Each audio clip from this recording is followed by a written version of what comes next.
Tout le monde a bien dormi dans les pots de bête, dans la paille. Quand je suis ici, je suis tout simplement 1000 ans en arrière. J'essaie de retrouver les habitudes des gens d'il y a 1000 ans.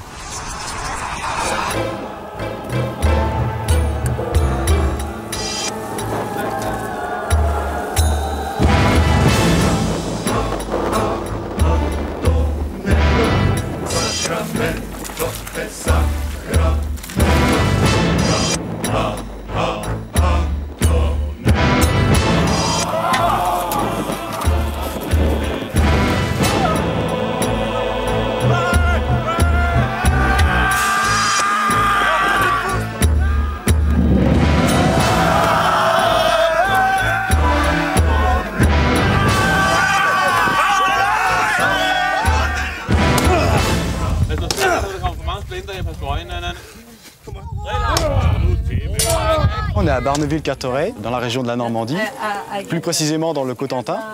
Et j'ai découvert en fait que j'avais du sang viking dans mes veines. Et c'est ce qui m'a poussé à aller plus loin et à découvrir comment ils vivaient. Nous nous trouvons en ce moment en fait dans un camp viking, une reconstitution historique. Nous vivons ici depuis une semaine, nous sommes arrivés dimanche. Nous avons accueilli les Suédois, les Danois et les Norvégiens. On a monté le camp tranquillement et ma foi, tout se passe bien. On se couche tard le soir, on veille tous ensemble.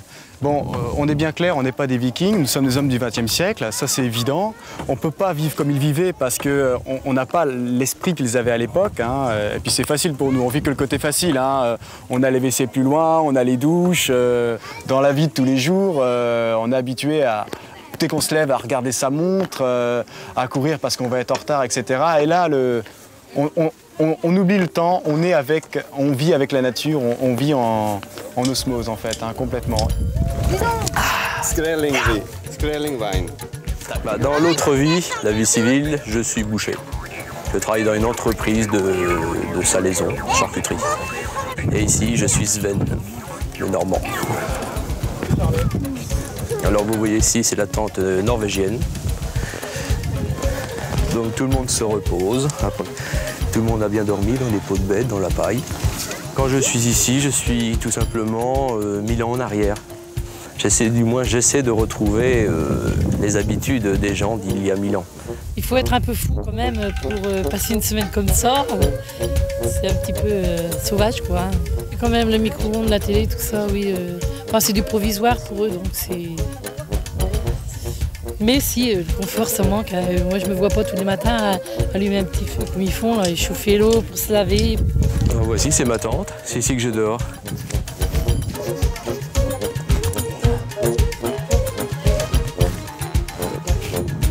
C'est quelque chose de fabuleux de dormir dans un lit viking, de ressentir toutes ces impressions, de sentir le vent, la mer, vraiment comme nos ancêtres il y a 1000 ans. C'est quelque chose de fantastique. Surtout dans des objets, enfin, du mobilier réplique d'époque. C'était le lit d'une princesse scandinave qui a été retrouvée dans des fouilles archéologiques. Dans la tradition viking, souvent, l'armement, enfin, tout ce qui était défense, était à côté du lit, au cas où. Mais bon, nous ne sommes pas méchants, quoi. Nous ne sommes pas des barbares. On est braves mais pas téméraires, hein, comme on dit. Donc c'est peut-être mieux de demander de l'aide aux hommes qui nous aident.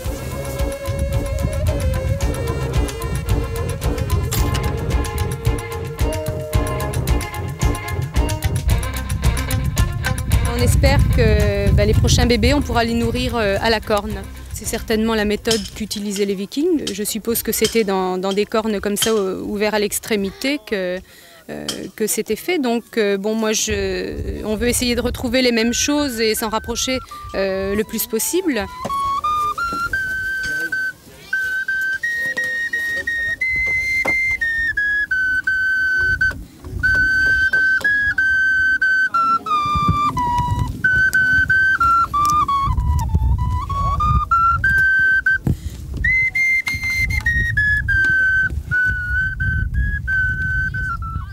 Est-ce que vous vous amusez bien, en dehors du fait que ça fait partie de recherche de votre part donc...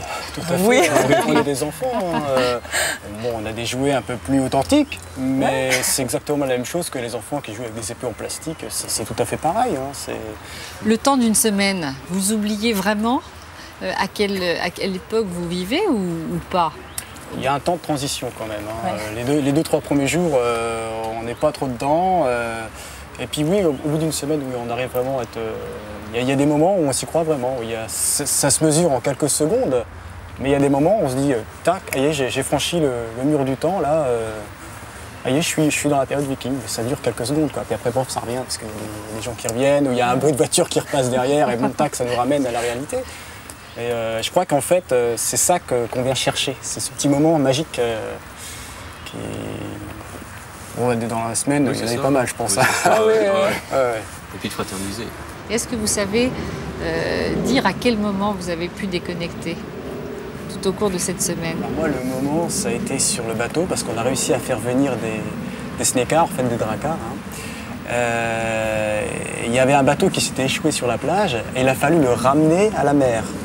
Donc on a poussé le bateau, tout le monde était habillé en costume, il y avait donc tout s'y prêtait, les éléments étaient là, il y avait un super coucher de soleil, il n'y avait aucun avion. Et après on a pris le bateau et on a ramé jusqu'au port. Et c'est vrai que tous les éléments s'y prêtaient pour avoir cet instant magique. Laurence, vous c'est la première fois que vous faites cette expérience? Moi ça fait 2 ans et demi que je fais partie d'Agdic.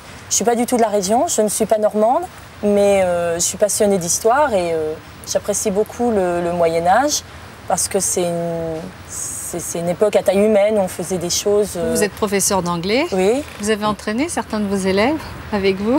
Disons que j'essaie de transmettre un peu.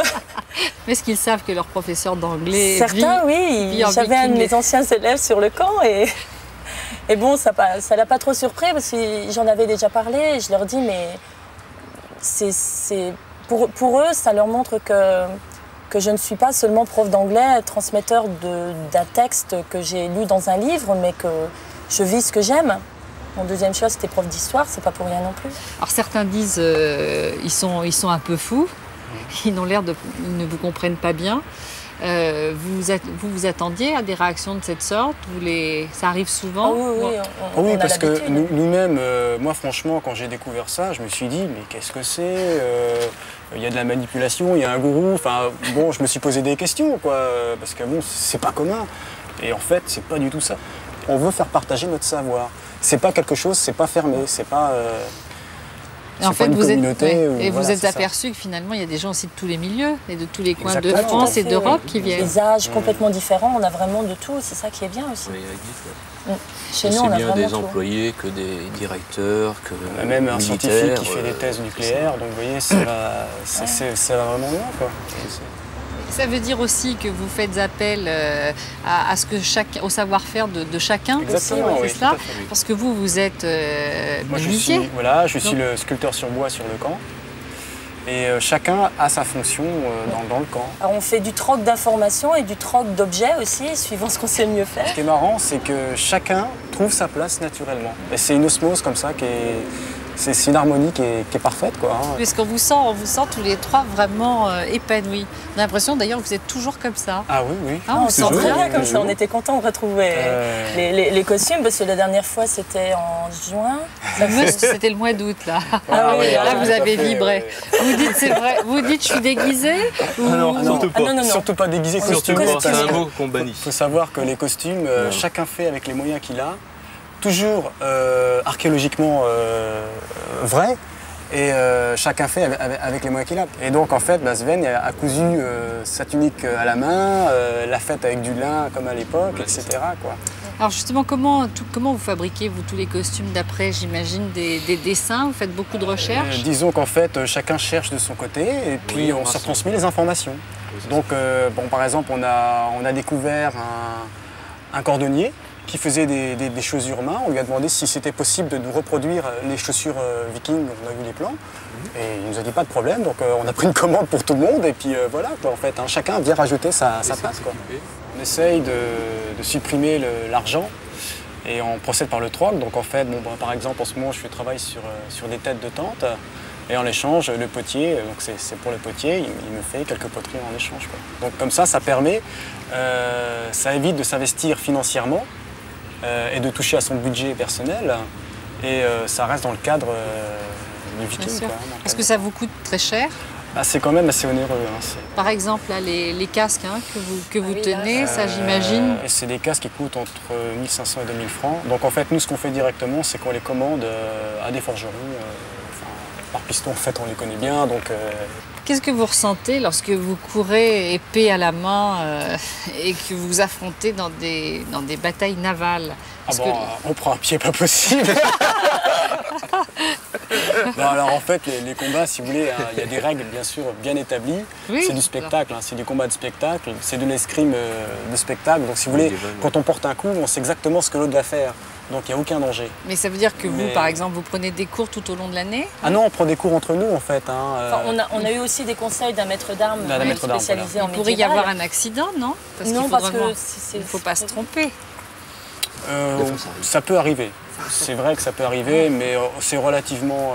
non, mais enfin, il faut bien quand même maîtriser... Ah oui, non, mais il faut maîtriser, mais on apprend tout ça, mais à se maîtriser, parce qu'il ne faut pas non plus rentrer trop dans le jeu. C'est ce que j'allais vous dire, dans le feu de la bataille. Partir dans le feu de la bataille, hein. On sait exactement ce qu'on fait, il y a toujours une sûreté. Alors là, bon, par exemple, pour ce rassemblement très important, il y a eu plusieurs pays de rassemblés, chaque pays avait sa façon de se battre. Donc, il a fallu faire un gros briefing avant, pour expliquer que tel coup était porté là, qu'on ne portait pas les coups sur la tête, qu'on ne portait pas les coups sur les bras ou les jambes, etc. Quoi.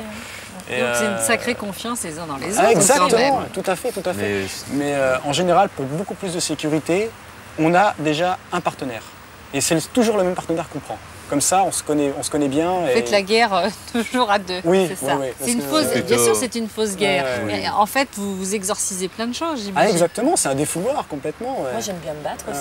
Vous aussi, vous vous battez? Oui. Là, c'est vrai que j'avais d'autres choses à faire sur le camp, mais j'ai appris aussi à me battre. J'ai mon épée, mon bouclier, et s'il y a besoin, je suis prête à défendre mon honneur, ma justice ou mon bon droit, sans problème.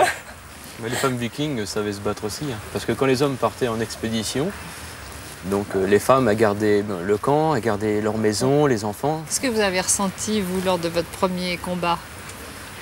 Un peu d'anxiété. La première mêlée, vous avez eu peur? Ah oui, la première mêlée, j'ai eu peur, mais bon, je savais que c'était sans danger, mais j'avais une trouille pas possible, parce que c'était la première fois que je me battais. J'avais un bouclier et une épée à la main. On m'a dit, bon bah voilà... Fonce. Ah, alors il y avait 3-4 mecs derrière qui attendaient avec la lance et tout. Bon, j'étais un petit peu... Et en fait, ça s'est très bien passé. Et ça m'a fait voir aussi que... Je suppose qu'à cette époque-là, il devait vraiment avoir la trouille aussi quand il partait, quoi. Et c'est vrai, quand j'ai eu cette angoisse, je me suis dit... ça nous donne un genre d'impression de ce qu'ils ont peut-être pu ressentir. Ça vous donne envie de faire la guerre ou au contraire, vous devenez de plus en plus pacifiques les uns les autres? Non, on est complètement pacifiques. On est pacifiques, nous, on n'est pas méchants. Alors que je comprenne bien, finalement, quand vous faites ces reconstitutions, que ce soit les guerres ou au quotidien, quand vous vous préparez à manger, tout c'est pour votre propre plaisir ou c'est pour le plaisir de ceux qui viennent vous voir, puisque c'est un camp ouvert et un peu payant? C'est 20 francs l'entrée. C'est un épanouissement personnel, c'est sûr, mais en même temps, c'est le plaisir de faire partager ce qu'on aime et ce qu'on connaît. Je dirais aussi un des buts, c'est de faire redécouvrir l'histoire aux Normands eux-mêmes. Parce qu'on a remarqué avec l'expérience que beaucoup de gens en Normandie, hélas, ne connaissent pas leur propre histoire. On a bien vu des fois, comme il n'y a pas longtemps, il y avait une fête médiévale chez nous, à Bayeux. Et on croisait, il y avait un père et son petit garçon. Le petit garçon, tiens, un Gaulois. Bon, ben, c'est vrai que ça n'a rien à voir. Donc, on essaie de faire redécouvrir l'histoire aux Normands eux-mêmes, déjà. C'est sûr qu'on ne pourrait pas être viking seulement devant le public, parce qu'on passerait notre temps à faire un cours, et puis on n'aurait plus le temps de vivre sa passion pleinement. De vivre ce qu'on fait et de faire les choses aussi. Donc, de temps en temps, il vous arrive de ne le faire qu'entre vous? Ah oui, bien sûr. Oui.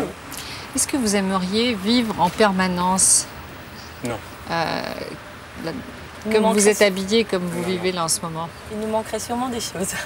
Non, c'est pas possible. On est trop habitués. On est trop habitués. Moi, franchement, je me plais bien dans mon époque et je suis passionné de cette époque-là, mais en aucun cas, je ne demanderais à vivre cette époque-là. Je ne peux pas, c'est pas possible. Je suis un homme du XXe siècle, je peux pas... Non, faut être né dedans. Pour moi, vivre toute la semaine à dormir sur des peaux de bête, je suis très heureux de retrouver mon lit. Pour ne rien manquer sur ma chaîne Ina Mireille Dumas, abonnez-vous et activez la cloche.